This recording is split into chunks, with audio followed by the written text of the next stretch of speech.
ल सबैजनालाई ख्रीष्ट येशूको नाममा जय मसीह। जय मसीह। र आज विशेष गरी हामी परमेश्वरको वचन सुन्नको लागि गइरहेका छौँ र आजको वचन हामी सुन्दै गर्दाखेरि आजको वचनको टपिक चाहिँ मैले एउटा आशिषको पाएको हुन त कतिचोटि हामीलाई यो घोषणा पनि सक्छ, तर यसले चाहिँ हामीले गर्नुपर्ने कुराहरू, सुधार्नुपर्ने कुराहरू र संसारमा अहिले रिसर्च गर्दै गर्दाखेरि धेरै थियोलोजिकल व्यक्तिहरूले यो कुरामा रिसर्च गरिरहेका छन् कि कसरी आज चर्चहरू धेरै चर्चहरू भयो हैन, विभिन्न सम्प्रदायहरू आज बनेका छन् विभिन्न ठाउँमा है। मान्छेको एउटा मान्छेको मनहरू मिल्दैनन्। कारण किन भन्दाखेरि यही कारणहरू 7वटा कारण छ। यहाँ विशेष गरी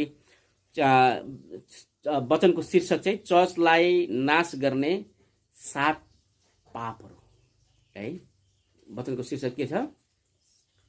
चर्चलाई नाश पार्ने 7वटा पापहरू। हुन त धेरै पापहरू छन्, 7वटा पापहरू छन्। पहिलो पाप चाहिँ के रहेछ भन्दै गर्दाखेरि पहिलो पाप चाहिँ घमण्ड रहेछ। के पाप अरे? घमण्ड। आज संसारमा लुसिफर स्वर्गमा परमेश्वरको महिमा गरिरहेका थिए। के गरिरहेका थिए? परमेश्वरको महिमा। यति राम्रो वरदान परमेश्वरले दिनुभएको थियो। यति एकचोटि गाउँदाखेरि कति तरङ्गमा उसको आवाज निस्किन्थ्यो, सबैलाई उठ भन्दा उठ्थ्यो, बस भन्दा बस्थ्यो।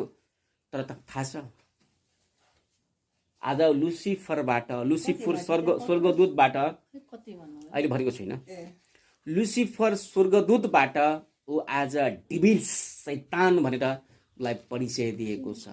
हिज अ क्यारेक्टर अलरेडी डिस्ट्रो, उसको क्यारेक्टर नै पुरै डिस्ट्रो भइसक्यो है। उसलाई भूत भनेर पनि भनिन्छ, शैतान भनेर पनि भनिन्छ। कारण के थाहा छ? लुसिफरमा एउटै कुरा थियो, त्यो के थियो? घमण्ड। घमण्डको कारणले गर्दाखेरि स्वर्गबाट परमेश्वरले लात मारेर के गर्नुभयो? तल फ्यालिदिनु भयो, घर न घाटको उसलाई बनाइदियो।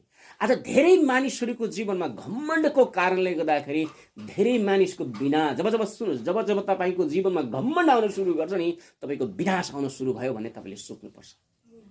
मानिसको जीवनमा जब घमण्ड आउँछ, म पैसाको घमण्ड, मेरो पावरको घमण्ड, मेरो सुन्दरताको घमण्ड भन्छ नि, तब के हुन्छ? मान्छे नष्टतिर हुनको। हामी धेरै ठुलो मान्छेहरू हामी हेरिआएका थियौँ। घमण्डको कारणले एकै सेकेन्डमा चकनाचुर भएको कुराहरू पाउँछौँ हैन। एकै दिनमा उनीहरूको पैसाहरू आगोको थोप्लामा जलिरहेको कुराहरू पाउँछौँ घमण्डको कारणले गर्दाखेरि। बाइबलमा चाहिँ धेरै यस्ता घटनाहरू छन् जब मानिसहरूले घमण्ड गर्न सुरु गरे उनीहरूको पतनको सुरुवात हुँदै गयो। आमेन। त्यही कारणले गर्दाखेरि आज मण्डलीमा पनि यो घमण्डको पाप